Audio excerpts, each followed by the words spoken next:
கூறுவது, பேசுவது, இது இன்றைய காலத்தினுடைய ஒரு கட்டாயமான தேவை என்பதை நாங்கள் அறிவோம். ஆயினும் நாம் வாழ்ந்த காலத்திலே எது கூடுதலாக மலங்கடிக்கப்பட்டது என்றால் உண்மைதான். உண்மையை பேசியவர்கள் தேடப்பட்டார்கள், தனியவர்கள் தனித்துவமாக எடுத்துச் செல்லப்பட்டார்கள், காணாமல் ஆக்கப்பட்டார்கள். இது தமிழ் சமூகத்துக்குள் மட்டும் நடந்தது அல்ல, சிங்கள சமூகத்துக்குள் நடந்தது. இப்போ நாங்கள் சண்டே லீடர், பத்திரிகையாளர், ஆசிரியர் அல்லது வெளியனகோட அவர்களுடைய அல்லது சொய்சா போன்றவர்கள் இறப்பை பார்த்தோம் என்றால் உண்மைக்காக நின்றவர்கள், சற்று அதை உரத்து கூறியவர்கள் காணாமலாக்கப்பட்டார்கள். இதில் ரெண்டு தன்மையை நான் பார்க்கிறேன். ஒன்று, இந்த உண்மைசாரிகள், நாங்கள் இடதுசாரி வலதுசாரி என்று சொல்கிற போல இந்த பத்திரிகை துறையிலும் உண்மைசாரிகள், மற்றவர்கள் பொய்மைசாரிகள் என்பதை விட அவர்கள் தங்களை நடுநிலையாளர்கள் என்று சொல்லி ஒரு போலி வேடத்தை கொண்டிருப்பவர்கள். அது முற்றுமுழுதும் பத்திரிகை துறைக்கும் தன்மைக்கும் ஒவ்வாத ஒன்று. அதாவது வாசிப்பவர்களை அல்லது பெரும்பான்மையினரை எவ்வாறு நாம் மகிழ்ச்சிப்படுத்துவது அல்லது உண்மையை எவ்வாறு பிரித்து உரைப்பதன் மூலமாக அதை அழித்து விடலாம். ஆனால் உண்மையை உரைக்கிறோம் என்று நாங்கள் எண்ணுவதுண்டு. இங்கு தமிழ் பேசாதவர்களும் மற்றும் இளைஞர்களும் இருப்பதனால நான் ஆங்கிலத்தில் சில விடயத்தை கூற விரும்புகின்றேன். I have always known Nimalarajan as a very energetic young person. More than 35 years I have seen him just across my house. Opposite to my gate was the gate on which Mr. Mylvaganam would come and open his office one day at church. So almost every day I would see them. And both of us together with our 4 eyes have seen dead bodies right across our houses. They will be shot and put across in Adiyavalam Beach, that's the name of the street. And then Mylvaganam would come and tell me, come and see what's happening here. And it was a kind of a deterrent. It was to frighten the people living in the area that was happening, especially during the Indian Army's occupation period. That was more common. And there are many times we have seen. It will be a blessing if you would pass through Adiyavalam Veedi or Rasavale or Temple Road and go to the university. I had to go by bicycle for about 2.5, 3 miles. And it will be a blessing if I don't see one or more than one body. That was the manner in which life was treated there. And therefore Nimalarajan knew what was happening. And Nimalarajan knew what would happen to him. And yet I found he was a journalist who was committed to truth, committed to justice, committed to reporting facts. Because there are ways by which we comfort ourselves and say, no, I will be neutral. Neutrality in such situations is nonsense. In the face of evil, you take sides. You speak the truth or just refrain from it. But trying to somehow twist it is a sin, because it's in a way supporting evil. Because we should not confuse between good and evil. Evil has to be condemned, rejected, and therefore truth has to be always elevated and told.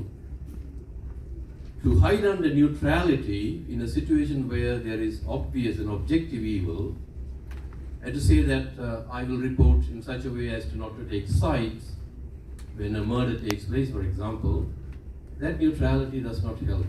That neutrality, in fact, goes to support the oppressor. And this is what had happened to our entire scribal world, or the world of journalists. And both North and South paid for it. Some of the leading journalists were killed on broad daylight, as it happened to the editor of Sunday Leader, or it happened to Soisa, who was a newsreader with Rupavahini at that time, or it happened to the great cartoonist Eliana. But there were others who would continue to work and justify themselves, saying that we take a neutral role.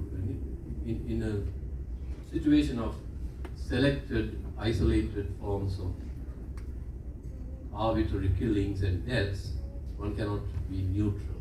There's no space for neutrality. And therefore, in remembering Nimalraj, we remember true journalism and its commitment to truth. We remember that anyone who is called to be a journalist should consider it more as a vocation than as a kind of a career or a profession. It's more than that, because anyone in any way is committed to truth or to advocate for truth or to bring the truth to the world, sometimes they have to pay for it also. And that's why I often remember when reading through Gandhi's autobiography, Gandhi said, many times I believed God is truth. But when he was 60 years old in the year 1929, he said, I changed the formula. I reversed the formula. I believe truth is God. And he said, I wanted to see truth. The reason he gave was there are people who do not believe God, atheists and agnostics and so on, but they believe in truth. They believe in the value of truth.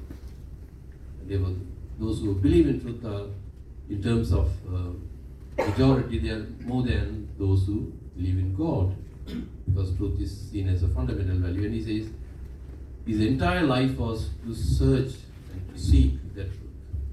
And that's what, for which Nimalraj had to give up to sacrifice his life. And therefore, as we remember him, let us remember that we live in a world of explosion of news, of information. நான் தமிழில் சொல்வது இது ஒரு தகவல் பிரவாகம் நிறைந்த உலகம். The world that is filled with floodtides of information, and therefore it's easy to seek after it in order to get more money, because we do know that today YouTube or any other form of media through which information is brought out, and the more people get it and the more it becomes viral, it brings in money as well. So, and you could see that that's happening today, right now as I'm speaking, it's happening in our country. And that lady was arrested, 70, and there were thousands and thousands of people who go there. But there are worse things that happen and nobody is there to report or to see. So we chase after these things because of some other value is added to that behind such rush. And therefore, looking at Nimalarajan and the way he was called by BBC, it's once again an affirmation of what he was committed to. BBC wouldn't just get anyone to go and report. There were great men who were previous to him who were reporters for BBC in Sri Lanka, and one by one they had to leave because their life was under threat as well. They were not even Sri Lankan, they were foreigners. And therefore Nimalarajan committed himself wholeheartedly for that truth, and that is the legacy that he leaves behind, just as Taraki did the same. Therefore let us be persons who choose and select things to disseminate facts from fiction, and in that we can also discourage those journalists by not reading them and avoiding them or not subscribing to them, because in such a way we subscribe to truth by rejecting what is very often camouflaged and decorated or disguised as truth and given to us. And Nimalarajan would always remind us of that need to constantly advocate for truth and to bring out that truth amidst many other threats that might come across. And for this we shall always be grateful to him and carry his memory. Thank you.